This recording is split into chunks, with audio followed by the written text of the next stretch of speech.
बीते 9 वर्षों में हमने संस्कृत के प्रसार के लिए व्यापक प्रयास किए हैं। आधुनिक संदर्भ में अष्टाध्यायी भाष्य जैसे ग्रंथ इन प्रयासों को सफल बनाने में बड़ी भूमिका निभाएंगे।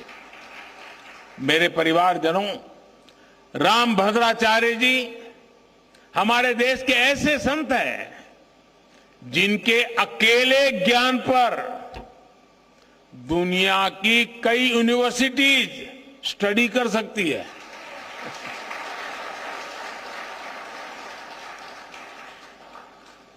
बचपन से ही भौतिक नेत्र न होने के बावजूद आपके प्रज्ञा चक्षु इतने विकसित हैं कि आपको पूरे वेद वेदांग कंठस्थ है।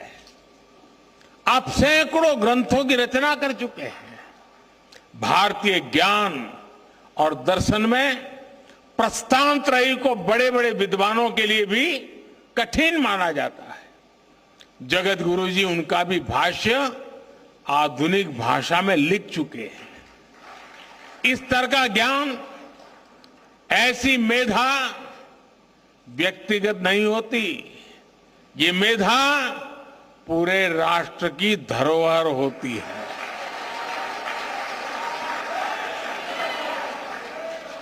और इसलिए हमारी सरकार ने 2015 में स्वामी जी को पद्म विभूषण से सम्मानित किया था।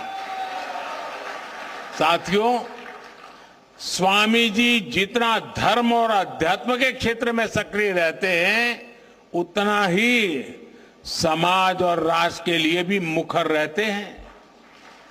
मैंने जब स्वच्छ भारत अभियान के 9 रत्नों में आपको नामित किया था, तो वो जिम्मेदारी भी आपने उतनी ही निष्ठा से उठाई थी।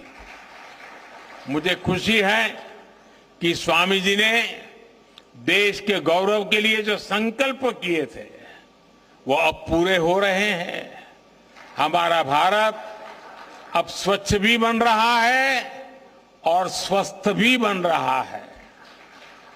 मां गंगा की धारा भी निर्मल हो रही है। हर देशवासी का एक और सपना पूरा करने में जगत गुरु रामभद्राचार्य जी की बहुत बड़ी भूमिका रही है। अदालत से लेकर अदालत के बाहर तक जिस राम मंदिर के लिए आपने इतना योगदान दिया, वो भी बनकर तैयार होने जा रहा है। और अभी 2 दिन पूर्व ही मुझे अयोध्या में श्री राम जन्मभूमि तीर्थ क्षेत्र ट्रस्ट द्वारा प्राण प्रतिष्ठा समारोह में शामिल होने का निमंत्रण मिला है।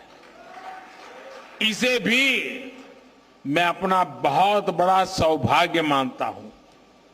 सभी संतगण आजादी के 75 वर्ष से आजादी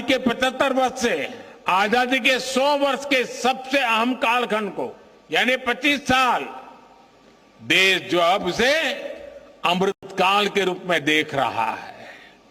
इस अमृतकाल में देश विकास और अपनी विरासत को साथ लेकर चल रहा है। हम अपने तीर्थों के विकास को भी प्राथमिकता दे रहे हैं। चित्रकूट तो वो स्थान है जहां आध्यात्मिक आभा भी है और प्राकृतिक सौंदर्य भी है। 45,000 करोड़ रुपए की केन बेतवा लिंक परियोजना हो, बुंदेलखंड एक्सप्रेस वे हो, डिफेंस कॉरिडोर हो, ऐसे प्रयास इस क्षेत्र में नई संभावनाएं बनाएंगे। मेरी कामना और प्रयास है चित्रकूट विकास की नई ऊंचाइयों पर पहुंचे। एक बार फिर पूज्य जगत गुरु श्री रामभद्राचार्य जी को मैं आदरपूर्वक प्रणाम करता हूं। उनके आशीर्वाद हम सबको प्रेरणा दे, शक्ति दे और उनका जो ज्ञान का प्रसाद है वो हमें निरंतर मार्गदर्शन करता रहे, इसी भावना को प्रकट करते हुए मैं हृदय से आप सबका बहुत बहुत धन्यवाद करता हूं। जय श्री राम। ओम आब्रह्मन् ब्राह्मणो ब्रह्म वर्चसी जायता महाराष्ट्रे राजन्यः सूरैक व्योति व्याधि महारथो जायताम दोग्धिर्धेनुर्बोधानड्वानाशो सप्ति पुरंध्रजोखा जिष्णुरथेष्टा सभेयो युवास्य यजमानस्य वीरो जायताम निकामे निकामे न पर्जन्यो बरकतु फलवत्यो न ओखदया पच्यन्ताम योगक्षेमो न कल्पताम इति संस्कृत राष्ट्रगीतम। धन्यवाद माननीय प्रधानमंत्री जी।